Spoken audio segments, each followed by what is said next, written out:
আমরা এর আগে যে অ্যাপটা নিয়ে কাজ করতেছিলাম সেটার নাম ছিল হলো অথেন্টিকেশন অ্যাপ বা অথ অ্যাপ নাম দিয়েছিলাম আমরা। তো তারপরে আর কি এই এখন যে অ্যাপটা আমি ডেমনস্ট্রেট করতেছি এইটা এবং আগের অ্যাপটা সেম, আমি শুধু নামটা চেঞ্জ করছি অথ অ্যাপ থেকে মাই ব্লগ। তো এই অ্যাপের কোডটা আমি নিচে ডিসক্রিপশন বক্স আর কি দিয়ে দেবো, গিটহাব লিংক।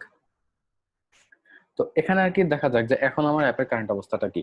তো আমরা আগে হলো অ্যাসিঙ্ক স্টোরেজ দিয়ে হচ্ছে কিভাবে ইউজার অথেন্টিকেট করতে হয় এটা দেখছিলাম। সো এখান থেকে আমি ইউজার ক্রিয়েট করতে পারবো আর এখান থেকে আমি লগ ইন করতে পারবো, আমার আগে একটা ইউজার ক্রিয়েট করা আছে। সো এখন জাস্ট আমি সিম্পলি লগ ইন করবো। তো আমি লগ ইন করলে এরকম একটা স্ক্রিনে যাই, এখানে আমার হলো নেভিগেশন ড্রয়ার আছে আর এটা হলো একটা পোস্ট কার্ড যেখানে একটা মানে ডেমো পোস্ট দেওয়া আছে।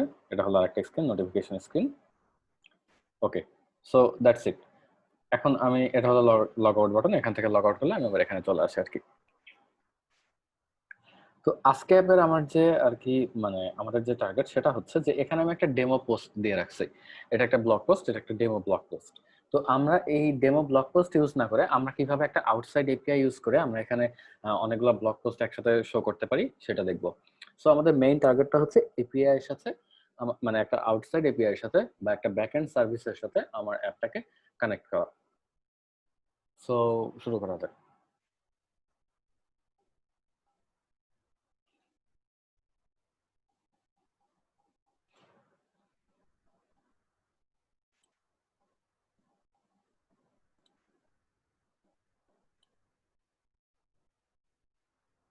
আহ, এখন এই অ্যাপটাকে যদি মানে একদম এই স্টেট থেকে যদি আমরা একসাথে কোডিং স্টার্ট করতে চাই বা আমার অ্যাপটা এখন কারেন্টলি যে স্টেটে আছে এখান থেকে যদি আমরা স্টার্ট করতে চাই তাহলে আমাদেরকে যে কাজগুলো করতে হবে সেটা হলো প্রথমে আমাকে মানে রিঅ্যাক্ট নেটিভের একটা নতুন প্রজেক্ট ক্রিয়েট করতে হবে এক্সপো দিয়ে। সো এক্সপো দিয়ে কিভাবে নতুন প্রজেক্ট ক্রিয়েট করে সেটা আমি জানি। এরপরে যেটা করতে হবে সেটা হচ্ছে আমি এখানে একটা ডিপেন্ডেন্সিজ ডট টিএক্সটি একটা ফাইল ক্রিয়েট করছি, এখানে আমার অ্যাপের ডিপেন্ডেন্সি গুলা দেওয়া আছে। সো আমি যখন মানে গিটহাব থেকে যখন এই কোডটা দেখবো, তো এই ডিপেন্ডেন্সি ফাইলের কোডগুলো আর কি জাস্ট এই রান করলে মানে আমার টার্মিনালে রান করলে আমার এই অ্যাপের মধ্যে অ্যাপ ডিরেক্টরিতে এই ডিপেন্ডেন্সিগুলো ইনস্টল হয়ে যাবে। এরপরে যেটা করব আমি সিম্পলি আমার অ্যাপ ডট জেএস এ যা যা আছে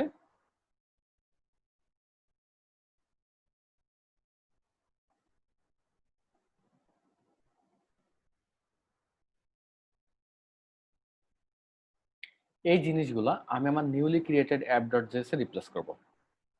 সো এটা গেল app dot JS. App dot JS এ যা যা আছে আমি আমার newly created app dot JS এ রিপ্লেস করব। এরপরে আমি একটা এরপরে আমার ফাইনালি যেটা কাজ সেটা হলো একটা এসআরসি বা সোর্স এসআরসি ডিরেক্টরি ক্রিয়েট করা, এর মধ্যে আরো সাব ডিরেক্টরি থাকবে, একটা কম্পোনেন্টস, ফাংশনস, প্রোভাইডার্স এবং স্ক্রিনস। তো ফার্স্ট আমি কম্পোনেন্টসে আসি। কম্পোনেন্টস আমার দুইটা কম্পোনেন্ট থাকবে, একটা হলো হেডার হোম। সো হেডার হোমের কোডটা হলো এভাবে, এটুকু আমার হেডার হোম। এবং আরেকটা কম্পোনেন্ট থাকবে সেটা হলো পোস্ট কার্ড, যেটা আমরা যে ইন্ডিভিজুয়াল ব্লগ পোস্টের জন্য দেখলাম সেই পোস্ট কার্ডটা। তো কম্পোনেন্টের কাজ শেষ। এবং finally async storage.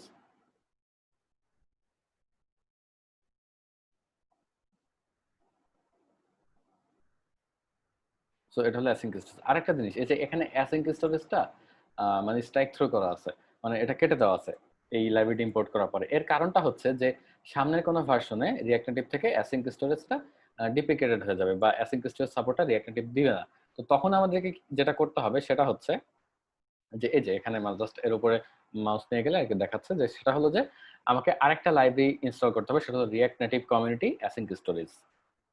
Okay, so এটা যখন ডিপ্লিকেটেড হয়ে যাবে তখন জাস্ট এটা যদি আমি ইনস্টল করে নিই তাহলে আর কি আমার মানে অ্যাপটা আগের মতো রান করবে। তো এখনো ডিপ্লিকেটেড হয় নাই, সো আমরা ইউজ করতে পারবো।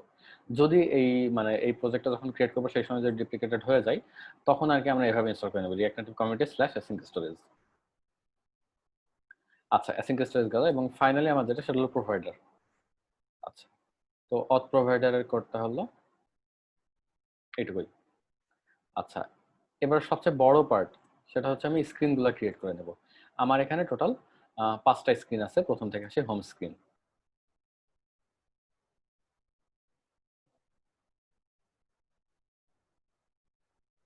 দেন নোটিফিকেশন স্ক্রিন,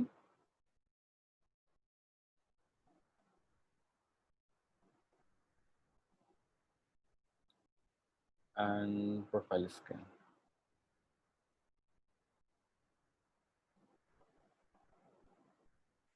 এটা হচ্ছে সাইন ইন ফর্ম।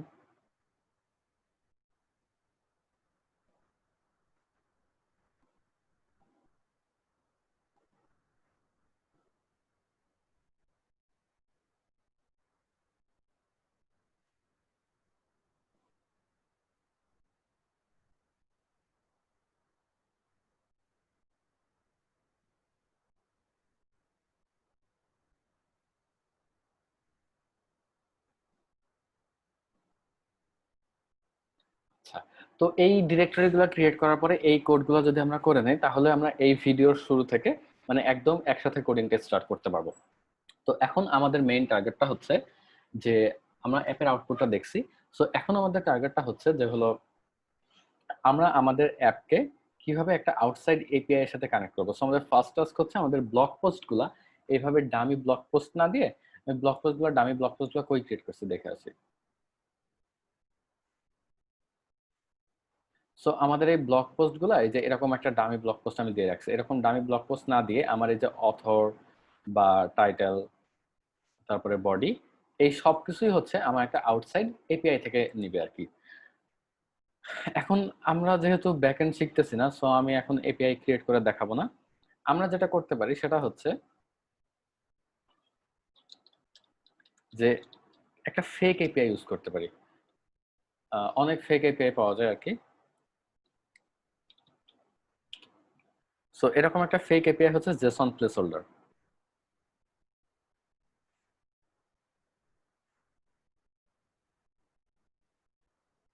আমরা যদি এই ক্রোমে এই অ্যাড্রেসটাতে যাই, JSON placeholder dot typicode dot com, so এই ওয়েবসাইটে গেলেই এই ওয়েবসাইটে বেসিক্যালি আমাকে একটা ফেক এপিআই বা ফেক রেস্ট এপিআই প্রোভাইড করে।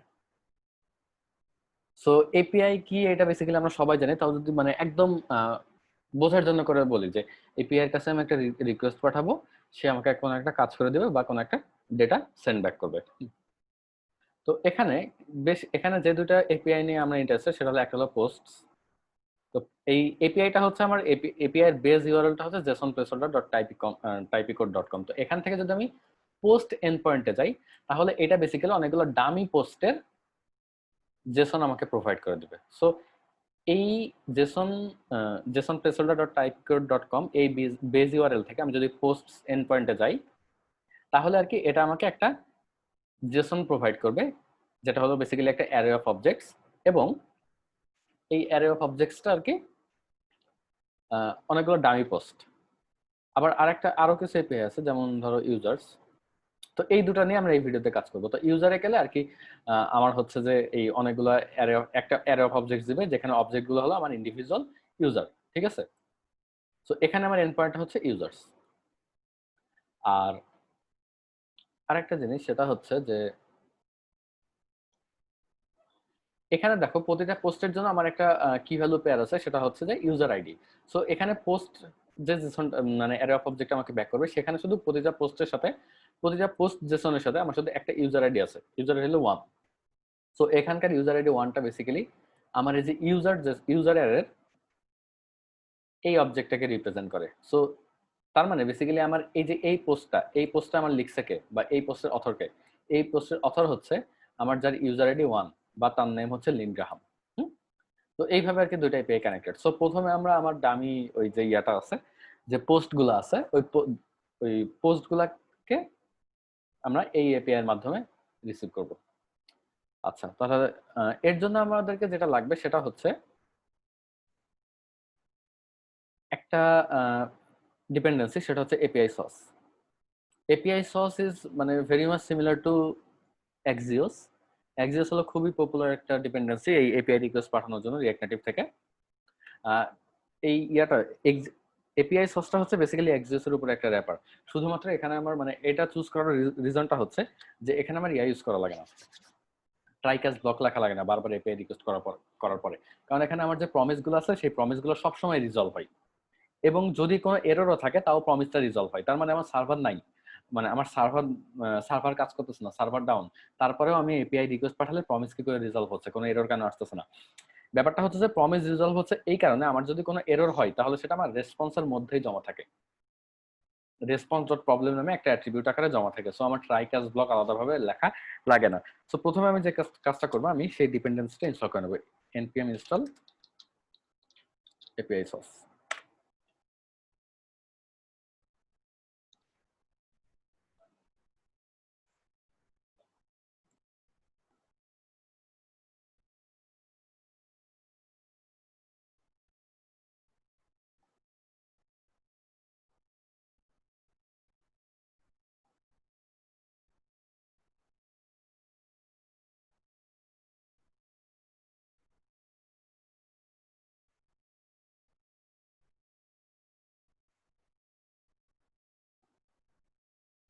ওকে, সো আমার এপিআই সসটা ক্রিয়েট করা শেষ, সরি এপিআই সস ডিপেন্ডেন্সিটা ইনস্টল করা শেষ।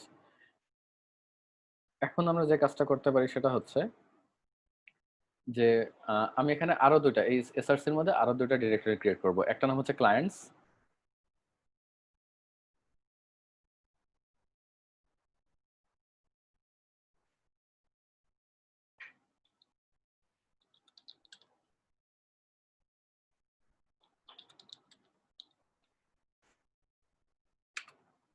এবং আরেকটা নাম হচ্ছে রিকোয়েস্ট।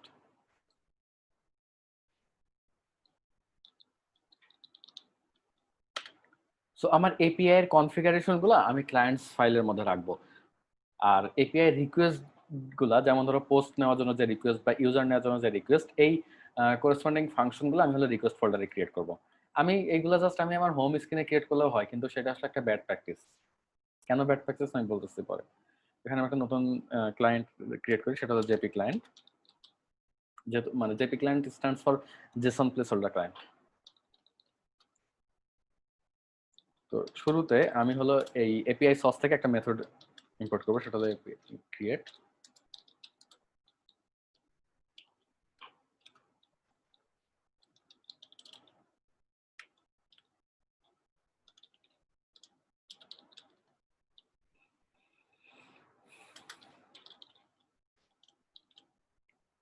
আর এটা বেসিক্যালি একটা, এই ফাংশনটা বেসিক্যালি একটা অবজেক্ট নাই, সেটা হচ্ছে বেজ ইউআরএল।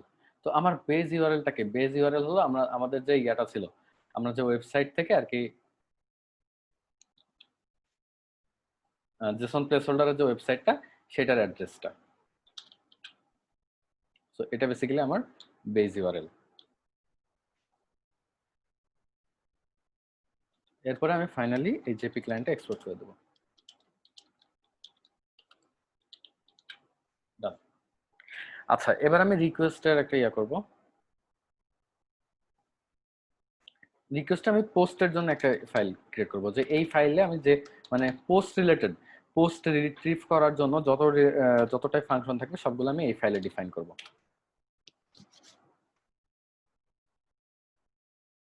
তো প্রথমে আমার যে কাজটা করতে হবে সেটা হলো আমার জেসন প্লেস হোল্ডার ক্লায়েন্ট যেটা আমরা ক্রিয়েট করলাম সেটা আমি ইম্পোর্ট করব।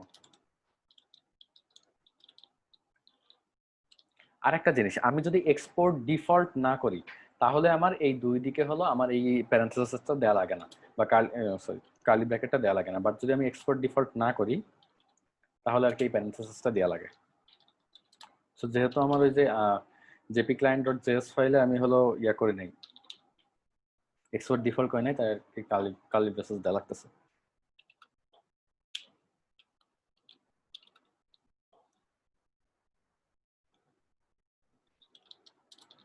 এখানে আমি একটা ফাংশন লিখবো, যে ফাংশনটা আমাকে বেসিক্যালি সবগুলা পোস্ট রিটার্ন ব্যাক করবে। অ্যারে ফাংশন লিখি।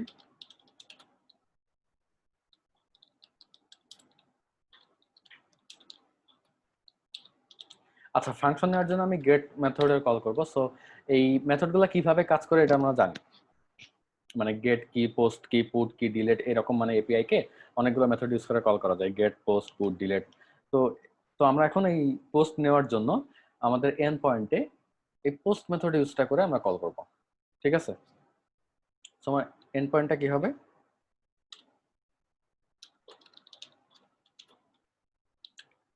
পোস্ট নেওয়ার জন্য আমার যে এন্ড পয়েন্টটা সেটা হলো পোস্ট। আচ্ছা, তো এখন একটা একটা বিষয় হচ্ছে যে একটা জিনিস বলি, সেটা হচ্ছে যে আমি হোম স্ক্রিনে আমার পোস্টগুলো নিব আর কি। হোম স্ক্রিনে আমি ওই পোস্টগুলো রিসিভ করব। তাহলে এই যে ফাংশনটা, এটা আমি হোম স্ক্রিনে লিখলাম কেন? এর কারণ হচ্ছে আমি কোন অ্যাড্রেস থেকে ডেটা রিসিভ করতেছি বা কোন এপিআই এন্ড পয়েন্ট থেকে ডেটা রিসিভ করতেছি, এই ইনফরমেশনটা বেসিক্যালি আমার কোনো ভিউ কম্পোনেন্টের কাছে থাকা উচিত না।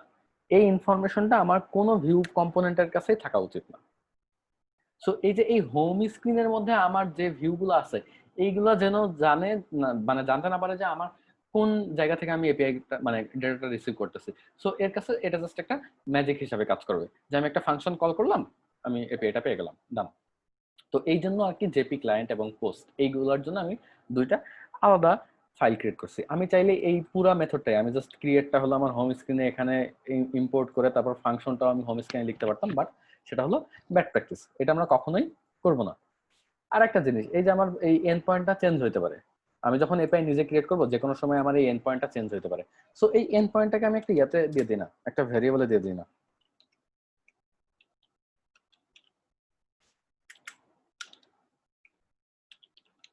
সো আমার যদি অনেক জায়গায় এটা কাজে লাগে, তাহলে জাস্ট এই ভ্যারিয়েবলটা চেঞ্জ করলে যেতে হয়ে যায়। এটা বেসিক্যালি আমার অনেক জায়গাতেই কাজে লাগবে। যেমন এখানে পোস্ট দিয়ে আমি পুরো আর কি ইয়াটা নিচ্ছি, পুরা অ্যারে অফ পোস্ট নিচ্ছি। আমার যদি ইন্ডিভিজুয়াল পোস্ট নেওয়া লাগতো, তাহলে আমি কি লিখতাম জানো? স্ল্যাশ পোস্ট স্ল্যাশ পোস্টের আইডি, ধরো পোস্ট আইডি 1 বা পোস্ট আইডি 2 এরকম। তাহলে আমার যদি ওই মেইন এন্ড পয়েন্টটা চেঞ্জ হতো, তাহলে এরকম যত জায়গায় লিখবো সবগুলো আমার চেঞ্জ করতে হতো। এখন জাস্ট আমি ওই ভ্যারিয়েবলের ভ্যালুটা চেঞ্জ করলেই হয়ে যাচ্ছে। সো এই এপিআই কল করার জন্য আমার যা যা নেসেসারি ডকুমেন্ট মানে ফাইল ছিল, সেগুলো আমি ক্রিয়েট করে ফেলছি। এখন ফাইনালি হোম স্ক্রিন থেকে আমি আমার এপিআইটা কল করব। তো প্রথমে আমার ওই ফাংশনটা ইম্পোর্ট করে ফেলতে হবে। ফাংশনটা আমি এক্সপোর্ট করি নাই, তাই না?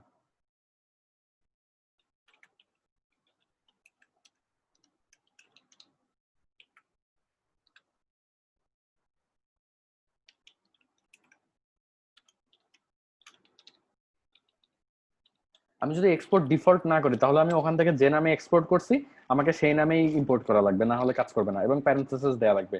আর যদি এক্সপোর্ট ডিফল্ট করতাম, তাহলে আমি অন্য নামে এক্সপোর্ট করতে পারতাম, ইম্পোর্ট করতে পারতাম, সরি।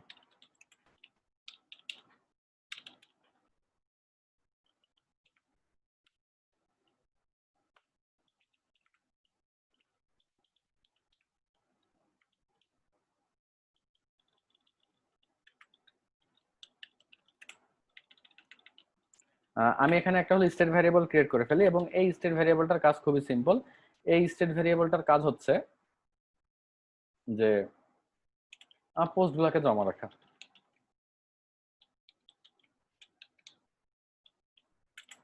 এবং এটা ইনিশিয়াল ভ্যালু কি? এটা ইনিশিয়াল ভ্যালু হচ্ছে একটা এমটি অ্যারে, তাই না? কারণ ওটা বেসিক্যালি আমার একটা অ্যারে অফ অবজেক্টস ছিল।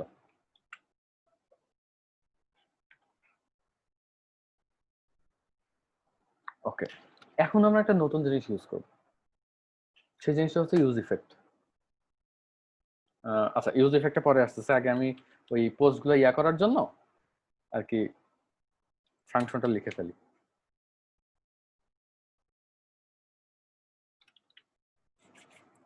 সো এটার নাম দিলাম লোড পোস্ট। সো আমার ওই এপিআই থেকে পোস্টগুলো লোড করবে।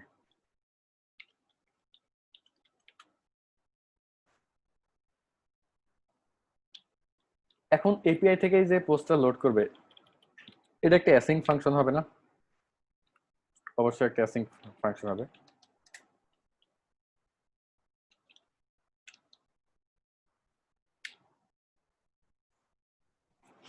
আচ্ছা, আমার রেসপন্সটা কি হবে? অ্যাওয়েট।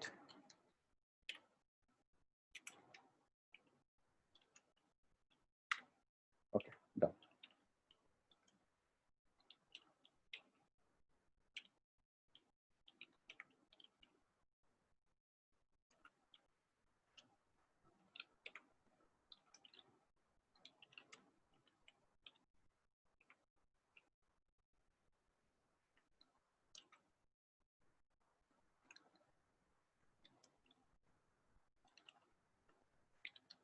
আমি বললাম না আমার প্রমিস সবসময় রিজলভ হবে এই যে এইভাবে। আমার প্রমিসটা সবসময় রিজলভ হবে, কিন্তু তাও যদি আমার সার্ভারে কোনো এরর হয় বা নেটওয়ার্কে কোনো এরর হয়, আমি মানে কোনো কারণে যদি আমি ডেটাটা রিট্রিভ না করতে পারি, তাহলে সেই এররটা হলো আমার রেসপন্স ডট প্রবলেমে সেভ থাকবে এবং রেসপন্স ডট ওকে তখন ফলস হয়ে যাবে। ওকে, সো এইভাবে যখন আর কি ফলস হবে তখন আর কি আমি ইউজারকে অ্যালার্ট দিব আর কি, যে মানে আমার ডেটাটা রিট্রিভ করতে পারি নাই, সো আমার আর কি মানে যে প্রবলেমটা হয়েছে সেটা আমি ইউজারকে শো করবো। এখন এই লোড পোস্টটা আমি কল করব কখন? যতবার আমি আমার এই পোস্টটা মানে আমার হোম স্ক্রিন রিরেন্ডার করব ততবার কিন্তু আমার এটা কল করার দরকার নেই। আমি শুধু আমার অ্যাপটা যখন ওপেন হবে বা এই হোম স্ক্রিনটা পুরোটা যখন আমার রেন্ডার হবে, কেবলমাত্র তখন খালি আমি একবার কল কল করে পোস্টগুলো নিয়ে নিলাম, তাহলে কিন্তু আমার হয়ে গেল অ্যাপটা কি ওপেন হওয়ার সময় বা যখন আমি অ্যাপ ওপেন করব। সো বারবার কিন্তু আমার এপিআই কল দেওয়া মানে কল দিলে আমার অ্যাপটা স্লো হয়ে যাবে বা এপিআই কল দেওয়ার দরকার নাই। যখন আমার অ্যাপটা রেন্ডার হবে বা এই হোম স্ক্রিন ফাংশনটা পুরোপুরি রেন্ডার হবে, তখন আমি জাস্ট একবার আমার ফাংশনটা নিয়ে নিব। বাট প্রতিটা স্মল চেঞ্জের জন্য বা প্রতিটা রিরেন্ডারের জন্য আমার এই এপিআই কলটা করা দরকার নেই, শুধুমাত্র ফার্স্ট বার অ্যাপ ওপেন হওয়ার সময় আমি আমার এই পোস্টগুলো এপিআই থেকে নিয়ে নিব। তো এই জন্য আমি একটা জিনিস আমাকে হ্যান্ডেল করতে হবে যে এই লোড পোস্ট এই ফাংশনটা আমার কতবার চলবে। একটা ফাংশন কতবার চলবে এটা আমি হ্যান্ডেল করার জন্য আমার যে হুকটা আছে সেটা হলো ইউজ ইফেক্ট। সেই হুকটার নাম হচ্ছে ইউজ ইফেক্ট, এটা আমি আগে ইম্পোর্ট করে রাখছি। সো এই ইউজ ইফেক্ট বেসিক্যালি আমার দুইটা জিনিস নাই, একটা ফাংশন এবং একটা ভ্যারিয়েবল। একটা ফাংশন এবং একটা ভ্যারিয়েবল। এই ভ্যারিয়েবলের কাজটা কি পরে বলতেছি।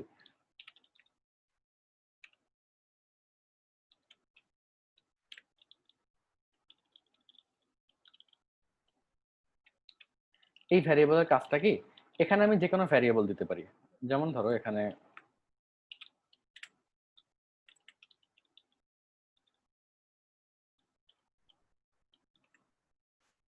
তো এখানে আমি এই এমটি অ্যারে না দিয়ে এখানে জাস্ট অ্যারে দিয়ে দিতে পারতাম, এটা যে কোনো টাইপ ভ্যারিয়েবল হতে পারে।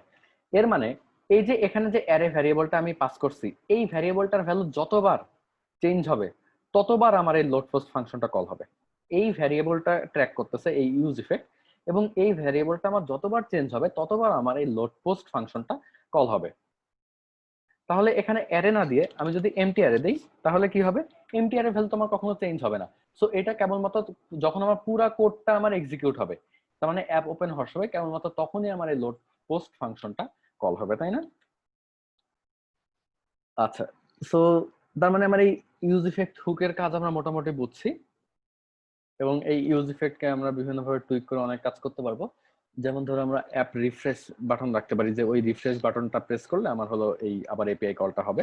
তো এটাও আমরা ইউজ ইফেক্ট দিয়ে আর কি ইউজ করতে পারি। যেমন একটা বাটন রাখলাম যেটা ট্রু বা ফলস হয় মানে টগল হয়, সেটা প্রেস করলে ওই ভ্যারিয়েবলটা আমি যদি ইউজ ইফেক্টে দিয়ে দিই, তাহলে আর কি আমার ওইটা রিফ্রেশ বাটনের মতো কাজ করতে পারে। সো এরকম অনেক ইমপ্লিমেন্টেশন হতে পারে ইউজ ইফেক্টের, এবং ইউজ ইফেক্ট আর কি খুব ইম্পর্টেন্ট একটা হুকস। আই উইশ আমি এটার উপর আরো বেশি টাইম স্পেন্ড করতে পারতাম বোঝানোর জন্য, বাট ইউজ করতে করতে আর কি বোঝা যাবে ইউজ ইফেক্টটা।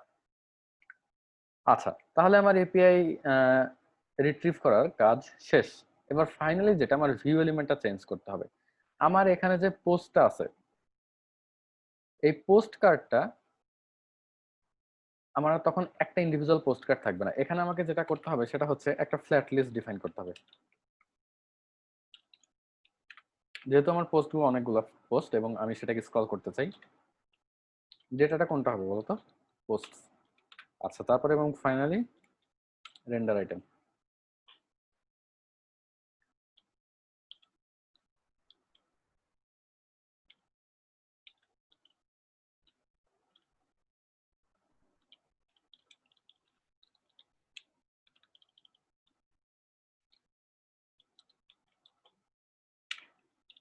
এবং এটা আমার কি রিটার্ন করবে, এই পোস্ট কার্ডটা।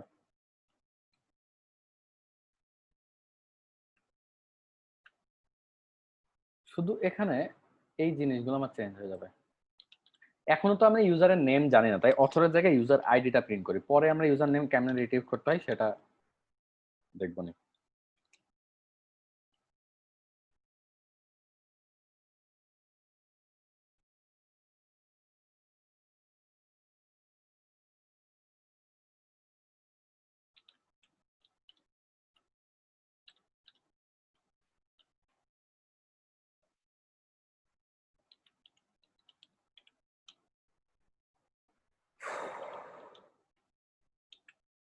ওকে, ডান।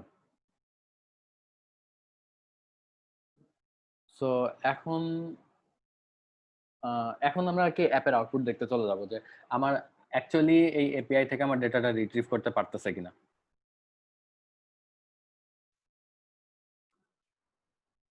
এখন আমরা অ্যাপে লগ ইন করবো।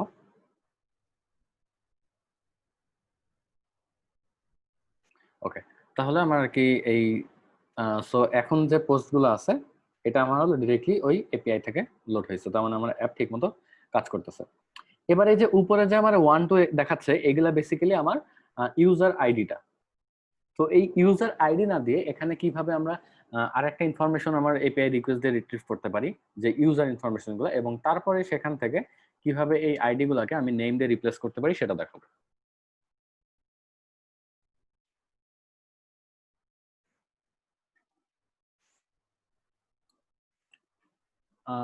আমরা যদি ইউজার এপিআইটার দিকে তাকাই, এটা আমাকে বেসিক্যালি একটা অ্যারে অফ অবজেক্টস দেয়, যেখানে প্রতিটা অবজেক্ট হলো একটা হলো আমার জেসন ইউজার।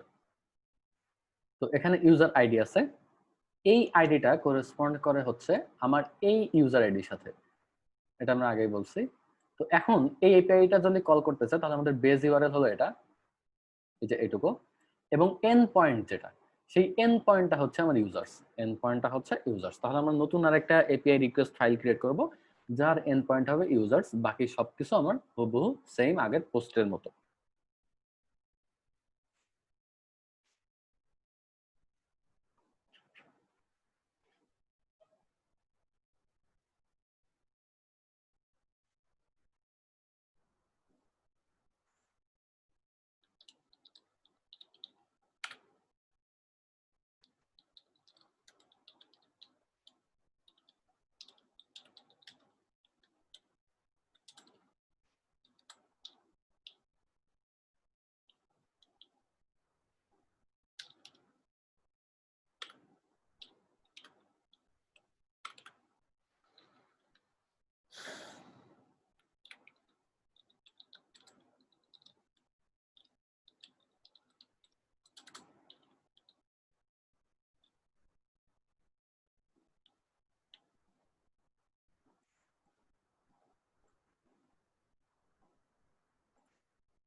ওকে, ডান।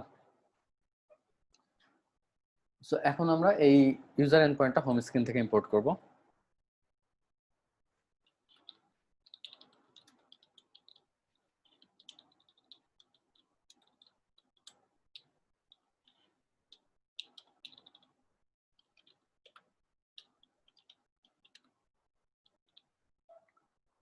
আচ্ছা, সো আমরা আবার আরেকটা অ্যারে ক্রিয়েট করা লাগবে ইউজারগুলোকে সেভ রাখার জন্য। আমার এই পোস্টে ইউজার অনেক কম, মানে এই যে ফেক এপিআইটা আছে এখানে আমার ইউজার মাত্র 10টা মনে হয়। তো এখন এই জন্য আমি সবগুলা ইউজার একবারে রিট্রিভ করে নিয়ে তারপরে সেখান থেকে আমি ইটারেট করে নাম খুঁজবো, কিন্তু অ্যাকচুয়ালি এটা করা উচিত না, আমার ইউজার অনেক হইতে পারে। তো এই জন্য আমি যে পোস্টের আইডি আছে সেই আইডি হিসাবে আমি হলো ইউজার স্ল্যাশ আইডি এই এন্ড পয়েন্টের রিকোয়েস্ট পাঠাবো এবং সেইগুলা রিট্রিভ করব। ঠিক আছে, তো সেইগুলো রিট্রিভ করবো, কিন্তু এখন আমি সবগুলা নিয়ে মানে এপিআই রিকোয়েস্টের মাধ্যমে জাস্ট একটা ইউজার না এনে আমি একবারে সবগুলা নিয়ে এসে তারপর সেখান থেকে নেম রিট্রিভ করতেছি। তোমরা আর কি আলাদা আলাদা করেও ট্রাই করতে পারো, কোনো সমস্যা নাই, মানে ওইটা আর কি হোমওয়ার্ক টাইপের থাকতো।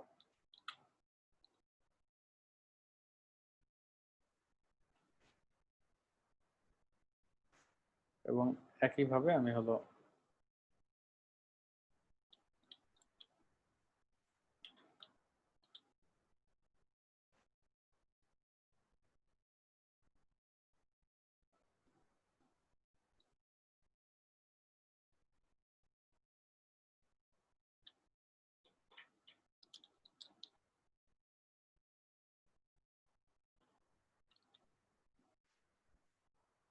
এবং ফাইনালি এখানে আমি পরপর দুইটা ফাংশনে কল করব। তার মানে আমার এখন যে ইউজার অ্যারেটা আছে, এই ইউজার অ্যারের মধ্যে আমার দুইটা ফাংশনই আছে। তাহলে এখন আমাকে যেটা করতে হবে যে একটা আলাদা ফাংশন লিখতে হবে, যেটা দিয়ে আমি ইউজার আইডি দিয়ে ইউজারের নেমটা পাইতে পারি।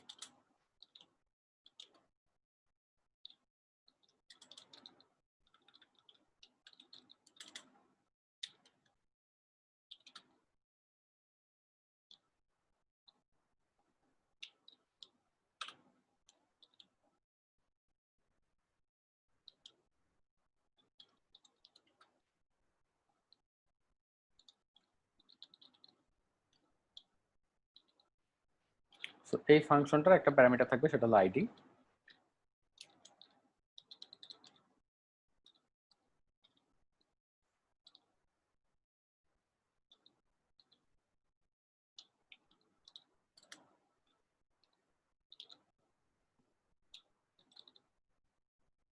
আমরা দেখে আসছি যে প্রতিটা ইয়ারে আর কি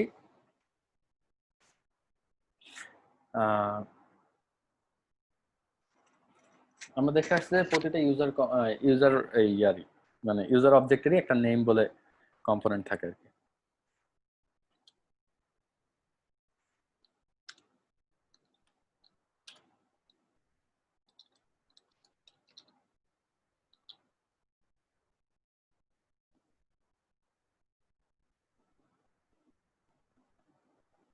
ও আচ্ছা, এটা অ্যারে ফাংশন, সরি আমি অ্যারে নিতে ভুলে গেছি, বারবার আমি এই ভুলটা করি।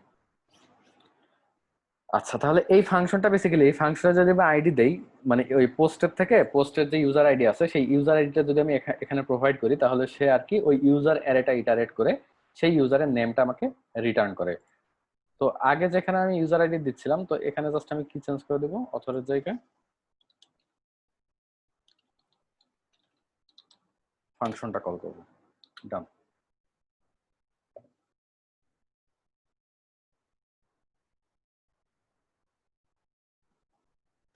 তো এখন আমরা আবার অ্যাপের আউটপুটে চলে যাই।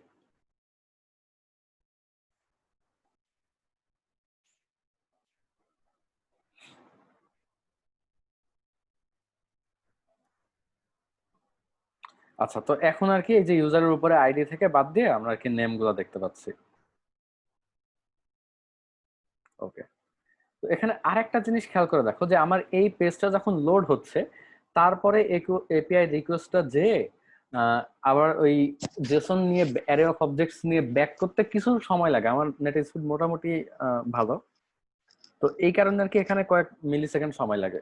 তো ওই সময়টাতে আমি হলো একটা অ্যাক্টিভিটি ইন্ডিকেটর দেখাইতে চাই আর কি। সো এটা কিভাবে দেখানো যায় এটা আমি নেক্সট ভিডিওতে বলতেছি। তাহলে জিনিসটা কি এরকম যে আমি লগ ইন করলাম, লগ ইন করার পরে এই যে কয়েক মিলি সেকেন্ড সময় লাগলো আমার, এই সময়টাতে আমি একটা রাউন্ড সার্কেল মানে ঘোরাইতে চাই, মানে যাতে আর কি ইউজার বোঝে যে সামথিং ইজ লোডিং। তো ওইটা কিভাবে করা যায় এটা আর কি নেক্সট ভিডিওতে দেখবো আমরা।